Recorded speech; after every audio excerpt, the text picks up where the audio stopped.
Today is September 20th, 2011. I'm Jason Gum. We are at the home of Miss Sandra Firth. Her maiden name was Campbell. We are interviewing her about her military service. Could you please give me your full name as it is recorded on your birth certificate? Sandra K. Campbell. Okay. Married Firth. Okay. Did you have a nickname? Sandy. Sandy? And the people where I grew up called me Kay until, so if someone calls me Kay, I know they're from someone I grew up with. Oh, I see. Okay. In the military, what would you have been referred to as during that time with your peers? Probably Lieutenant Uh-huh. or, Sandy. Okay. All right. Where were you born and raised? I was born at Exchange, West Virginia, in Braxton County. Graduated from Gasaway High School. Okay. All right. What were you considering doing right out of high school? Being a nurse. Okay. I went from high school into nursing school. Okay. What year would that have probably been? 1964. 1964. Okay. From your nursing school, where did you attend nursing school at originally? St. Mary's Hospital School of Nursing here in Clarksburg, West Virginia. Okay. From there, what would have led you to join the military? Well, I actually joined during my nursing school. A couple classmates come back. They had been to see the Army recruiter, and they was all excited because they had a program where they would pay students during their senior year of nursing, and then you had to give 2 years back. Well, I think there was 4 of us that went and was interviewed and planned to go into the service, and I'm the only one that actually made it into the service. So. Okay. Were the other individuals, were they men or women? Women. Women? Okay. All right. Where did you attend your basic training at? Fort Sam Houston, Texas. Okay. Is there anything you would like to say about your basic training? How that went as possibly being a female at that time? And Well, they were the build up in Vietnam, so we were the largest nursing group that they had at that time. Uh-huh. And they didn't have housing for us, so we lived in motels out off the base. And then they bussed us into the base for our training. Okay. Would it have been a typical type training, or would it have been a separate, a specialized training just for nurses? No, it was, a little both. Uh-huh. We did map reading courses. We went out and during the nighttime, we was given a map and had to find our place, way from one place to another. We did a lot marching and drilling. At that time, we were taken to a firing range. We didn't actually go through firing. Maybe we did go through firing. I can't remember if we actually fired then or not. Uh-huh. I guess we did because I qualified, so I guess it was during that time that I qualified with the M16. Uh-huh. And the guys I know that when we were training, they were real surprised, that I could. But that may have been whenever I was preparing to go to Vietnam. I'm not sure which time it was. I don't remember. But we did, and we learned how to suture and things like that. And say it was 6 weeks, and we had a variety of things we did. I see. Okay. Had you had any family members that were in the military? My father and my uncles, no women. Okay. Do you think that weighed any on your decision to pursue it? Or is it pretty much just the nursing part of everything and paying for it? I like to read, and I like to read romance books, and a lot of those, they was about nurses going into service, also, my dreams was to be a nurse, to be a missionary, and to be in the army. Uh-huh. So, sort of throughout my life, I've more or less accomplished all of those in one way or another. So. Okay, I see. All right. But it was through my reading that got me Kind of enthused about it. enthused about my dreams. Okay. All right. You know, I was growing up in the head of a holla. Uh-huh. You know, I came from a Christian home, and my mother, sister, and I, we sang gospel music. Uh-huh. So that was our recreation, was going to church and singing, you know. Yes. So, you know, reading was a wonderful opportunity to open my life, you know. Uh-huh. Yes, yes. Somewhat of a secluded upbringing. Right. What was, I mean, did your family have any opinions at all, or that you'd like to stress, or was there ever any sort of conflict about? Well, at that time, I was under 21, so my parents had to sign for me to join the Army. Oh, I see. So, so I went home and I laid it all out to them, you know, about them paying for and of course, was a poor farm family, and they would pay me during my senior year of training, and that Mm-hmm. would be, financial gain for a bonus, it's not, they wouldn't have to provide for my salary, the school tuition, Mm-hmm. and then, giving 2 years at that time, I don't think we'd even heard of Vietnam, but, probably. Mm-hmm. But it was like, I'm going to go into the Army and so there really was, there was discussion, but it was not whatever, it's, what you want to do, so. I see. Okay, after your basic training, how did your further schooling, how did that work? Schooling? Well, had you finished your nursing? Oh yeah, No, I was through. Yeah, I graduated. Had to become a registered nurse beforehand. Before Okay, I went sorry. to basic. Okay. So after basic training, what Then exactly? I was stationed at Fort Knox, Kentucky, Okay. at Ireland Army Hospital, and I worked pediatrics for 9 months then, and then I got my orders for NOM. Okay. During those 9 months, is there anything you'd like to mention? I mean, during that initial, right out of basic and into a position. Worked with a couple, really dynamic doctors, and on the ward that I worked on, there was a major that was the head nurse. I was her assistant, Uh-huh. and the rest of the nurses was civilian nurses. So it was like I was immediately put in charge of things. If the major wasn't there, I was in charge. Uh-huh. So that was sort of a thrill.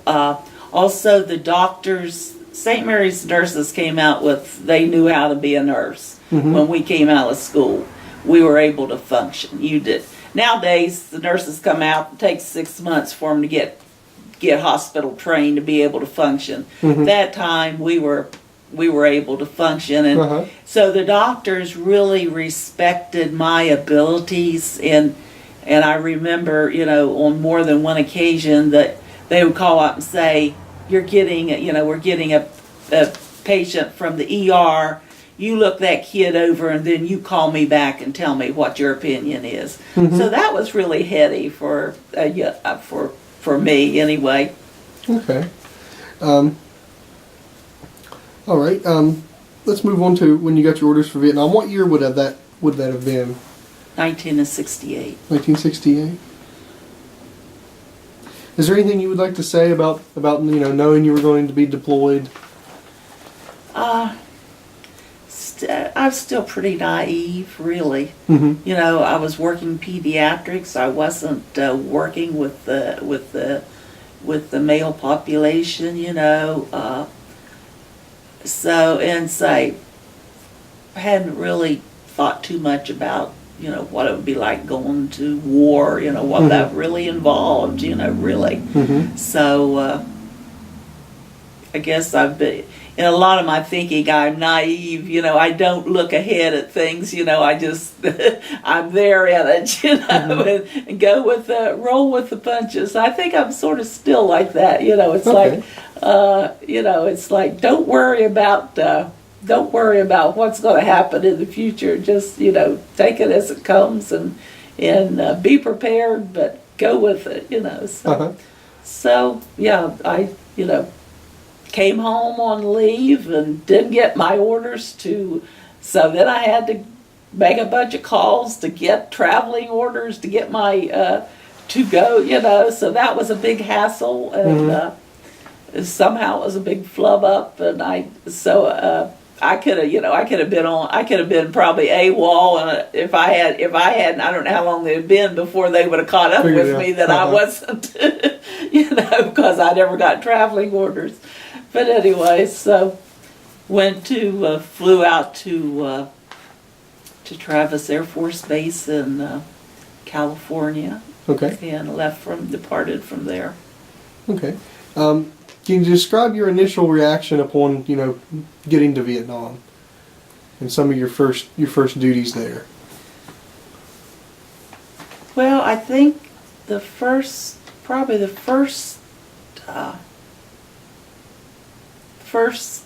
shock was I was the only female on the plane going over. Uh-huh.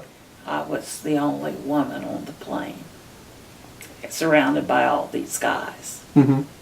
And I remember us landing, and you step to the door of the plane, and this odor hits you, like something you've never smelled. Even being on the farm, was not an odor that I was familiar with, and I really did. I think it was a mixture of probably, I don't know, manure and rotting material. I don't know what makes the odor, but there was definitely, it's a more much humid climate, so it just was overpowering odor, hit you in the face. Mm-hmm. And everybody, all the guys, the area was sort of under attack, so they run us off the plane, and the guys all they dispersed. They had people there to get them. Here I stood on the tarmac. No one was there to pick me up. Mm-hmm. And so finally they made whoever the poor little guy was there, he called, and then finally got someone to come and pick me up. Okay. I get in a car with these, they were all majors, and I start to get out. Well, I had gotten in on the wrong side of the car, and I went against protocol of how to exit the car, so I got a slap on the hand right then, you shouldn't, so you did wrong, So it was like, oh golly. I can imagine, yes. So, I mean, how did the rest of the time pan out? I mean, anything you'd like to discuss about it? Well, Vietnam, it was, you're a woman, and you're a woman with a lot of, surrounded by a lot of guys. Mm-hmm. It was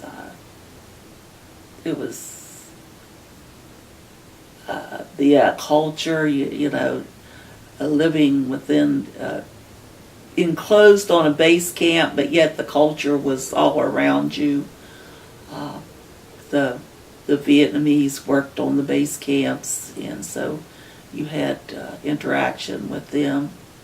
The first place I went to was Cu Chi, which was the busiest hospital. It was 12th Devac Hospital. Mm-hmm. It was the busiest hospital in Vietnam. It was northwest of Saigon, in the area where they had all the tunneling. Mm-hmm. It was 25th Infantry Division headquarters.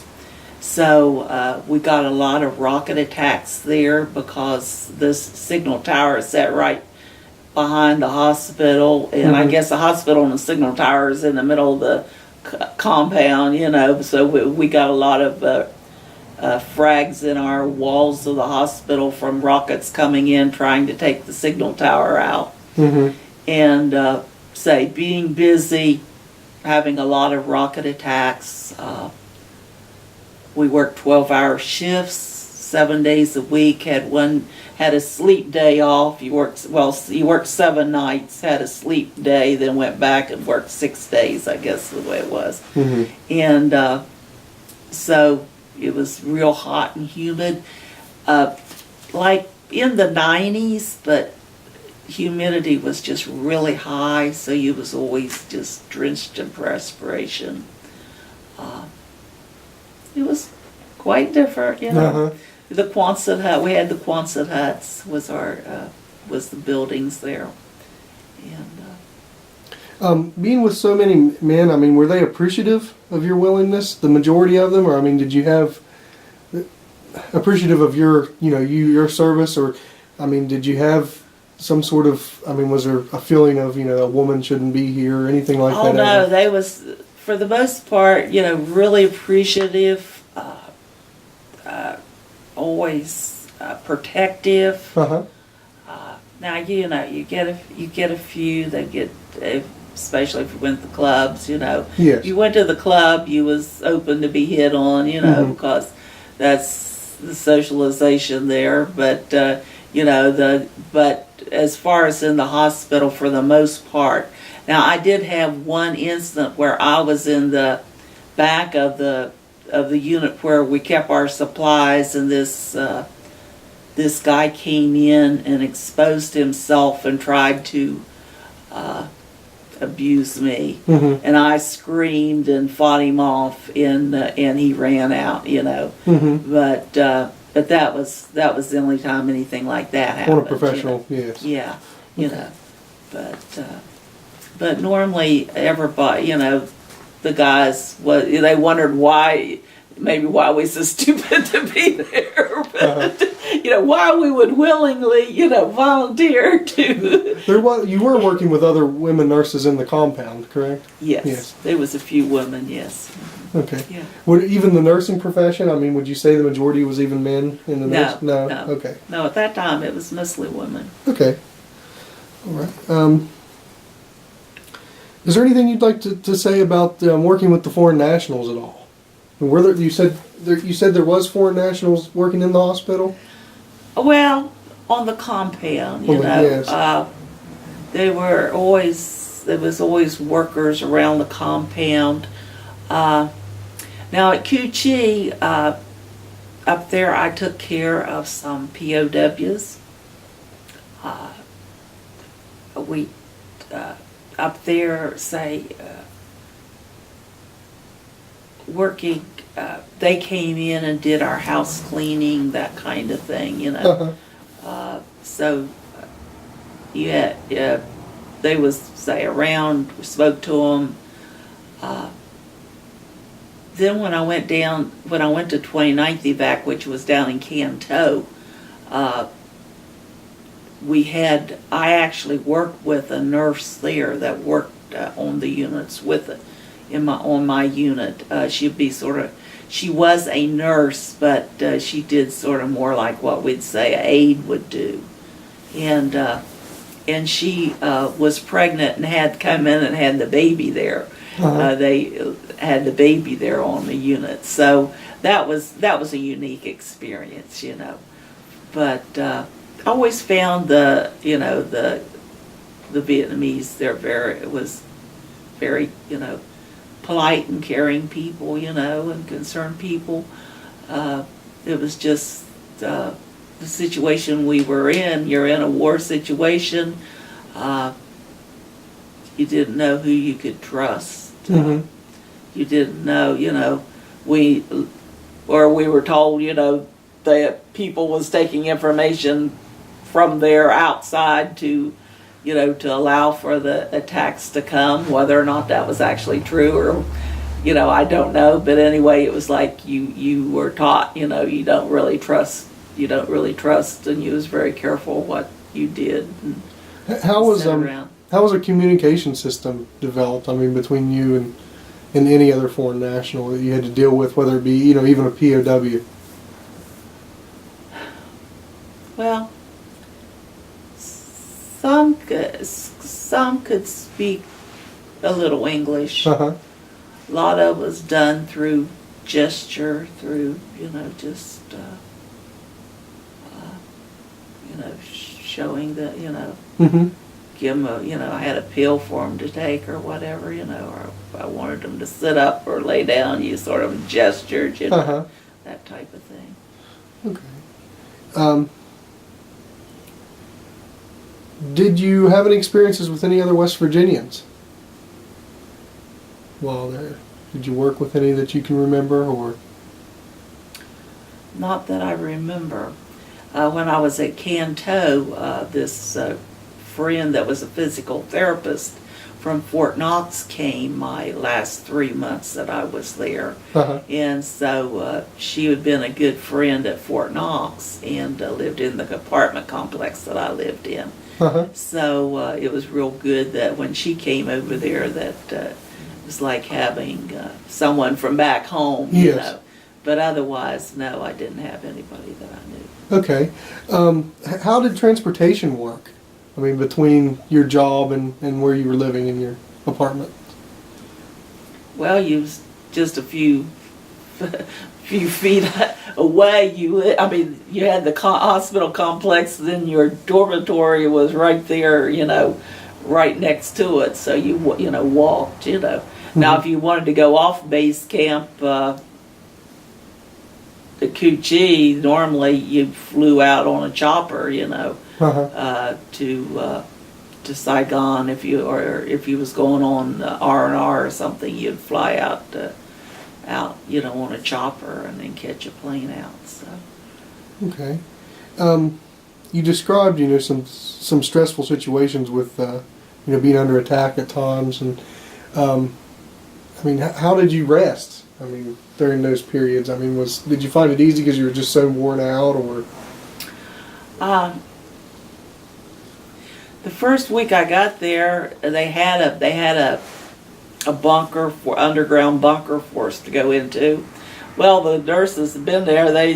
You know, getting hit, and I said go to the bunker. Well, you know, I got there and I got down in there. Well, there's water in the bunker and there was creepy crawlies and I found out most of the nurses didn't go down there. You know, they was more afraid of the creepy crawlies they were the attacks. So after that, I just roll under. I had an air mattress under my bed that someone gave me, and I just rolled under my bed on the air mattress, and I don't know what I thought the mattress would do, but anyway, we got attacked. I would just go to sleep. I used to go to sleep and wake up and it'd be over with. So, you know, it's like after a while, you got adjusted. Now, I did have one experience when I was working on the ward one morning, 6 o'clock, and we got a rocket attacked, and a rocket actually hit my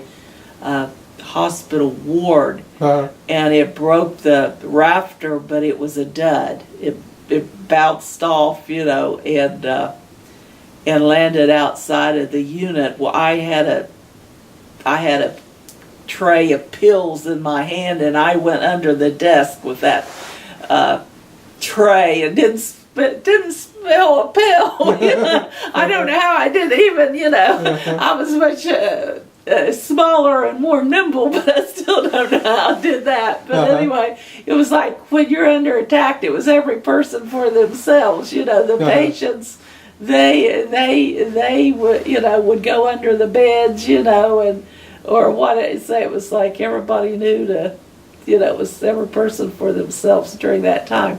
But we came out. I called the supervisor that, you know, we had got hit, and there was this hole in the roof, and he came up. Well, here was this big, you know, rocket laying outside of my outside the ward where everybody was getting pictures taken with it. I wasn't about to get close to the thing, you know. I was afraid it would blow up, and I think it probably still could have, even if it wasn't dead, you know. But they didn't think so, so everybody was getting pictures taken. I didn't have my picture taken. I see. Okay. Is there anything else you'd like to mention about, you know, handling the stress of the whole situation? I mean, I know you've pretty much mentioned you just kind of adapted, but I mean, we adapted. You just, you know, went with the flow. It was like, you know, one time we got, you know, we'd sit there, especially when I was at Coochie, we'd watch the firefights at night, and you know, well, we're going to be getting a bunch of casualties in, you know. And I worked the medical floor, so I didn't at that time deal directly with all the injured, but we always knew when we was going to be getting be really busy, you know. And then, so it was like, you know, you just got used to the choppers coming in, and then at Coochie I also did transport if there was if there was a head injury or a severe burn, we would transport those out. And I did 2 or 3 chopper rides with transporting patients out, you know, and that was an interesting experience, you know, of transporting someone severely injured out, you know, to Saigon. So, how were the patients brought in? I mean, were most of them brought in on helicopter? Yeah. Was it pretty much just a handoff, or would there have been medical, you know, personnel with the individual and go into the hospital with, you know, the medics that were in the field? I mean, or did they just kind of drop off and go back and try to? I think they just, they always come through. I didn't actually, because I was on a ward, so I didn't actually get them, you know, they'd come through the ER, through triage, you know, and so, but most of them, I would say, you know, it would be, the chopper would have picked them up and from the field and just brought them in and dropped them off, and then, you know, went right back out. So, okay.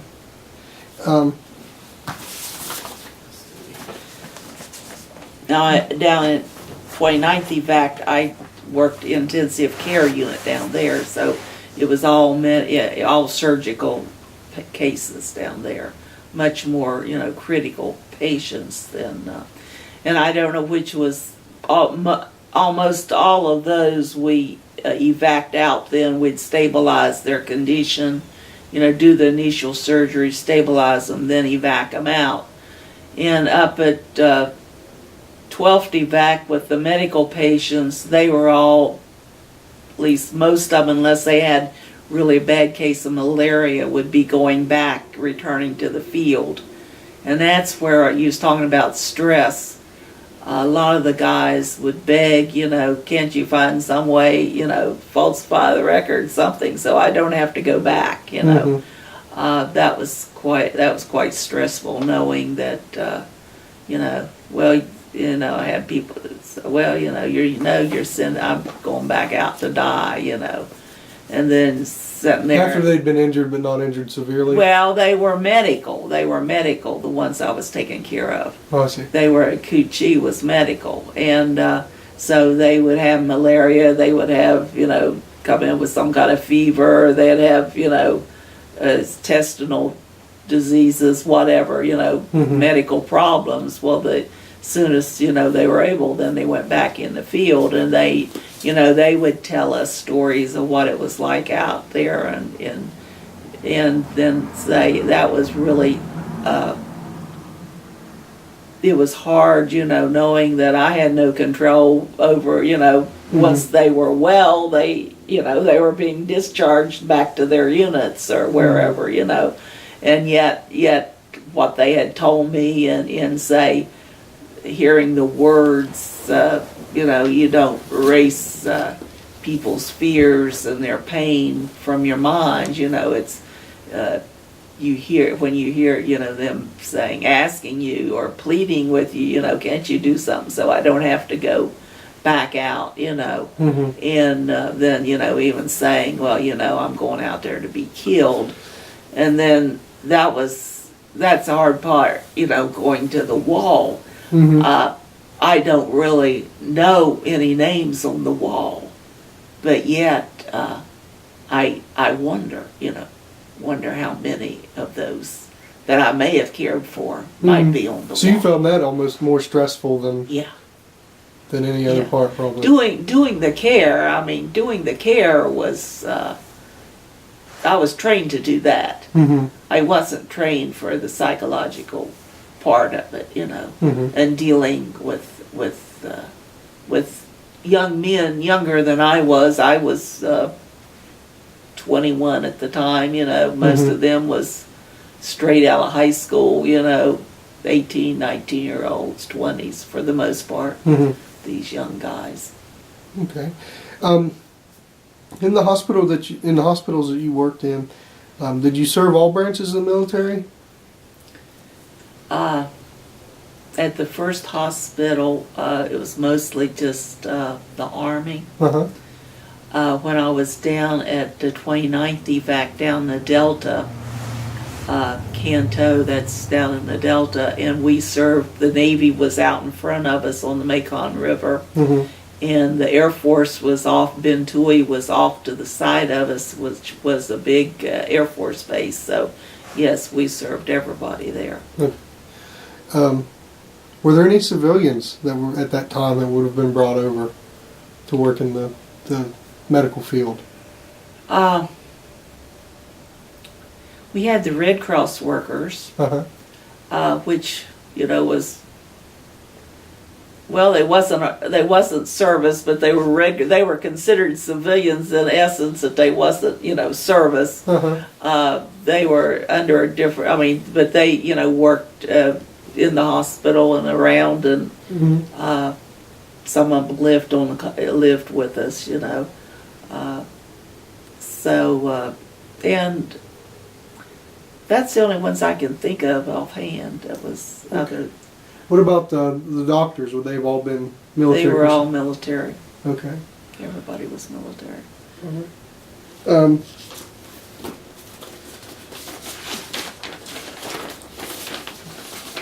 Do you have any comments about any of the medical problems that arose because of just the conditions that the men were serving in? You know, with the wetness and the mud and things like that. Did you run into much of that? No, really, the medical care was the best, really, because they got them in fast.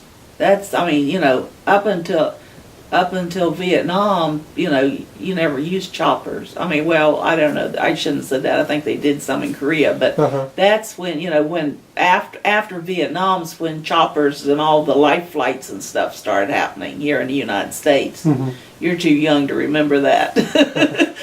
But, you know, back then, you know, you just didn't have that fast, you know. You were injured, and if you was, I mean, unless you was unfortunate, they got you, you know, they got you to care usually pretty quickly. Okay. So we had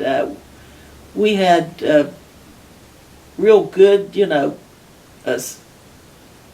stuff to use to treat with, so and to care for. So the survival rate after they, you know, was really good. We didn't lose that many people there in the hospital. Once you got to the hospital, if they was lost, they was lost in the field for the most part.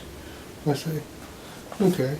So the majority of these mild type things, like, you know, problems with feet or things, would have been handled either beforehand or pretty much, you know, if they became serious enough, were handled. Well, yeah, say if from the wet, you know, they may have had, Russia's stuff, and they had, their aid station stuff. A lot of that would have been handled there. Say if it got severe enough, they'd have been sent in for the medical unit. But I see. for the most part, we didn't see too much anything like that. Okay. Did you ever have any problems? Well, first, did you know how long you were going to be in Vietnam? Yes. I knew that I'd be there. I mean, I had a year left so I finished up my, I was there. Your complete service, you finished up there? Yeah. Okay. 11 months and however many days, I don't know it was. Okay. Can you describe what it was like coming home?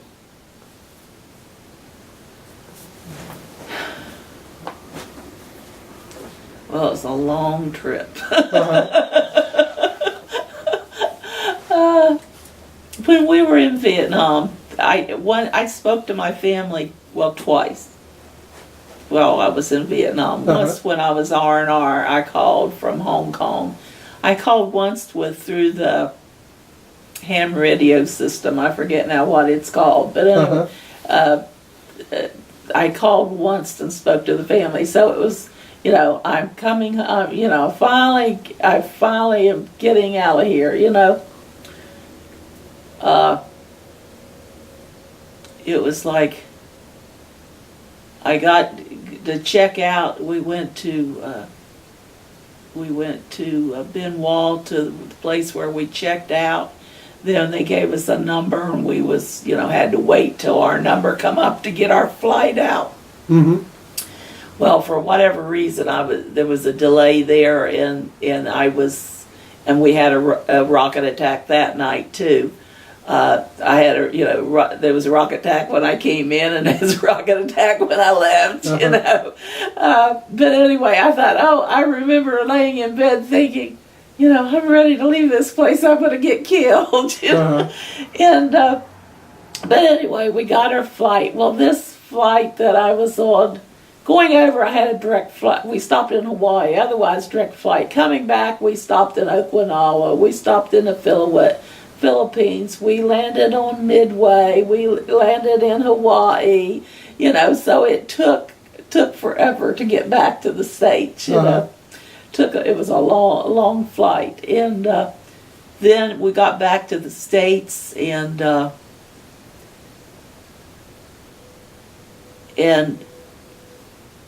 at Travis Air Force Base, first thing they do, try to put a man in the room with me,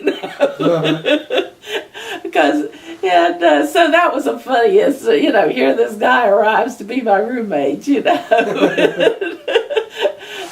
But then they processed this out there pretty quickly, and it was just like, got on the phone, I'm here, I'm coming home, and then got the flight, and then coming back, landing here at Clarksburg, and my parents and my aunt and uncle met me at the plane. And people, you've been, they always looked at, me. They dressed in uniform. It was like, I never had too much said to me. It was always like just that look, Mm-hmm. There's a woman in uniform, which, so they wasn't used to seeing, Mm-hmm. And then when I first came back, I've been to Vietnam. You've been where? Women wasn't thought too highly at that time of serving in the service. You got a lot of derogatory remarks. And shortly after that, MISH, the series MISH, was on television, and everybody was, you was hot lips Houlihan, were you, Mm-hmm. And, which, there was a lot of nurses that was not hot lips Houlihan, Yes. But that was what a lot of people thought. Mm-hmm. They thought you had loose morals. I guess they thought you was a little bit different, that you would want to, go serve in the service, and that I'd been to war, and Well, what was it like? Yeah, well, what was it like, being over there? Well, boy, you must have had a heyday with all those guys, Those are the type of comments you got. Mostly from other women.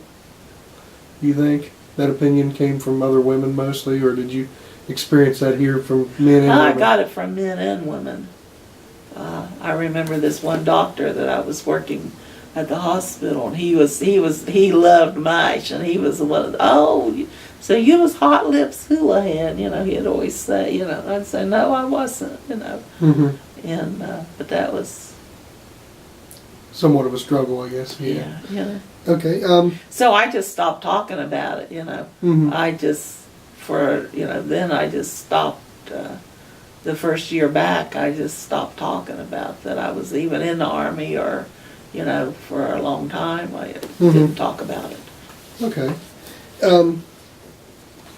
So what did you do after you came back? I mean, I know you entered into the nursing profession. Entered into the nursing profession, was in nursing until 1990. In 1989, I started developing full-blown symptoms of post-traumatic stress disorder. 20 years delayed from after coming back from Vietnam. I had symptoms, but they hadn't come together. Let's say, I had the trouble sleeping, had the bad dreams. Finally, started having flashbacks, and just had full-blown PTSD symptoms. Mm-hmm. And at 90, I became totally disabled because of the disease, the illness. Okay. And so at 1990, I left nursing. Okay. Was there any time that you'd ever considered, furthering your education, becoming a doctor or anything like that, or was you happy, as a nurse?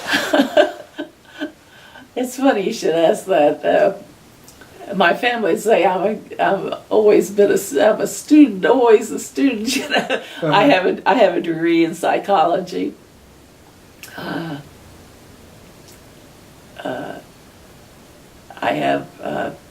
went back and got my BSN in nursing because I was a diploma graduate from St. Mary's. So I went back and got my degree in nursing. I have an associate degree in business. Okay. Then in 1990, after I left nursing, I had felt the call to the ministry. And in 1985, had sort of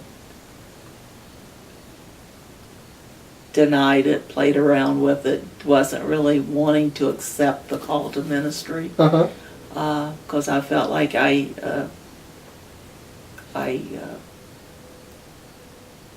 treated my patients holistically, and felt like that I was doing, ministry as a nurse. Mm-hmm. And I was very active in my church, and couldn't really accept the call to ministry. And then after I reached, really just totally, I had 3 years of really dealing with my illness. And finally, gradually, after going through treatment programs and medication and a lot of counseling, was able to get turned around again. And so through the VA, I was able to, they rehabbed me through my GI Bill, and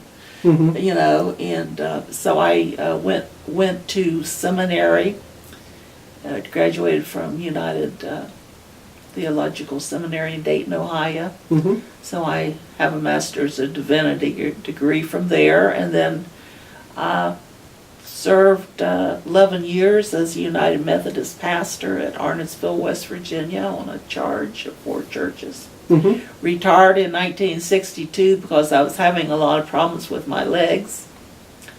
And then moved back here, and a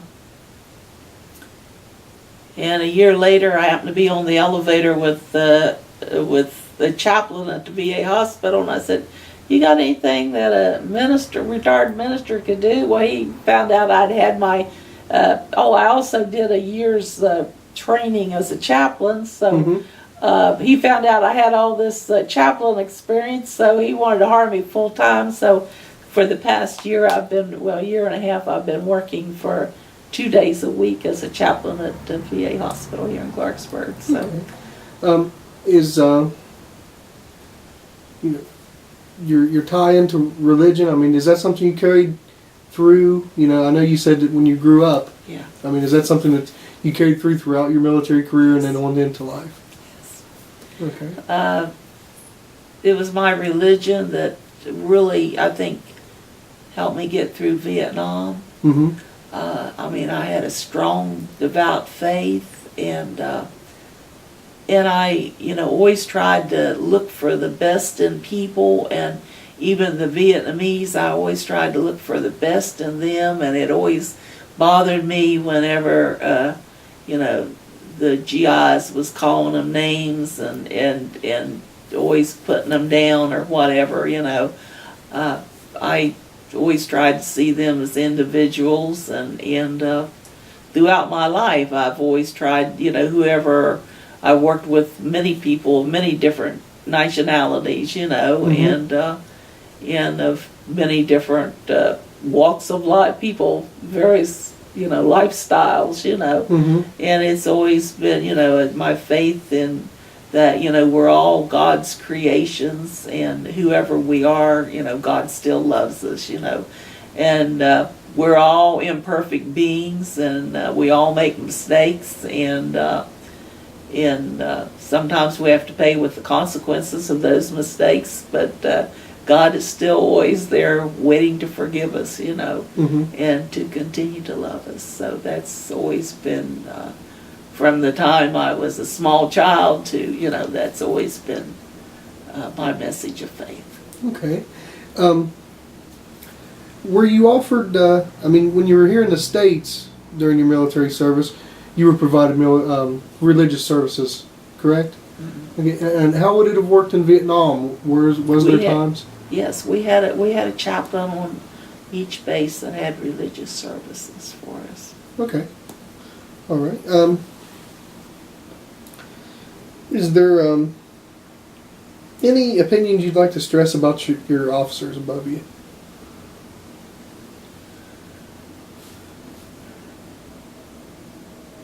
For the most part, they were, all very, I had no problems with the officers above me.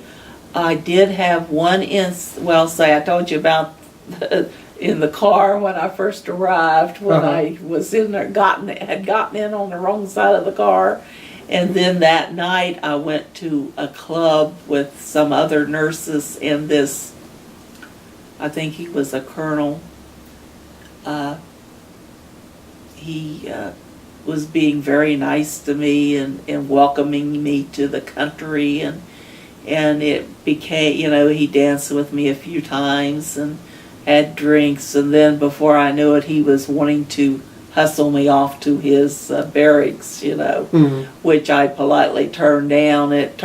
Finally, it took one of his sub-officers stepping in saying, she doesn't want to go with you, And the next morning, who gives me the ride to Cu Chi is this commanding officer. He's going up there to do a hospital inspection, and it's like, oh golly, The same fella. The same fella, yeah, but I don't know if he even remembered the night before, so. But otherwise, I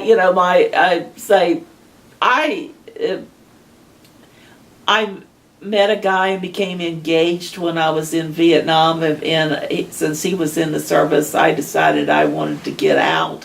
I didn't want both of us being in service, but otherwise I enjoyed my military career, and I probably would have made a life career of it if it hadn't been for that. And then after we got back stateside, we broke up, so, and after Vietnam, I decided, I didn't want to go back in, but yeah, I enjoy it. For the most part, I didn't have any problems with my the officers over me. Okay. All right. You said you were able to make some use of the GI Bill.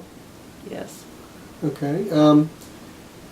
You said that you've used VA services. Is there anything you'd like to say about the VA services that you've received over the years? They've always been, excellent. I can't complain about, anything that I've done through the veterans have always been good, Okay. All right. And the service that you're doing now, I mean, is there anything you'd like to comment about that? You said that you're working I'm as a chaplain. Working as a chaplain 2 days a week. It's very fulfilling for me personally, Mm-hmm. but working with all the men and women veterans, they appreciate my service, and they appreciate me now as a chaplain, but they also appreciate that I was in the service. And I find that a lot of the veterans will open up to me, especially when they find out that I was in Vietnam. That makes a difference. Mm-hmm. When I've been in war. I know what it's like to be shot at. Mm-hmm. I know what it's like, I've been there. Mm-hmm. And that makes a big difference. It's definitely helped. Huh? Okay. All right. Well, is there anything anything you'd like to add? Possibly even some advice to our young people today that are thinking about joining the military or in the military currently, or just anything at all.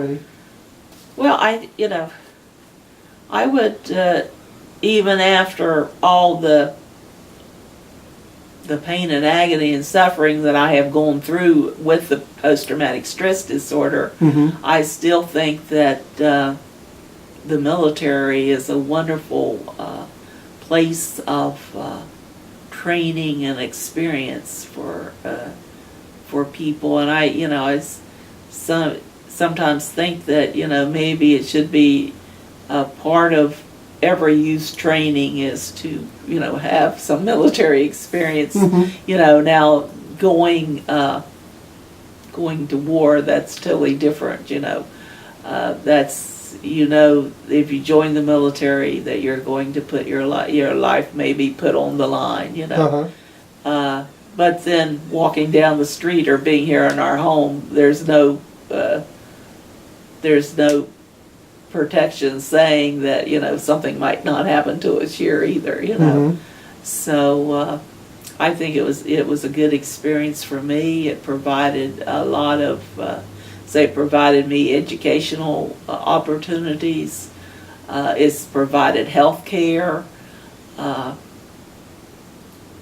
It's gave me a lot of opportunity to travel. I would never have been to Hong Kong and Bangkok and Mm-hmm. The different places that I got to travel. Vietnam. It gives you a lot of opportunities. Especially, I see why a lot of people here in West Virginia do join, because it certainly gives you opportunities that's not available here. Mm-hmm. Okay. All right. Well, I'd like to thank you for taking time to do this interview, and I'd especially like to thank you for your service to our country.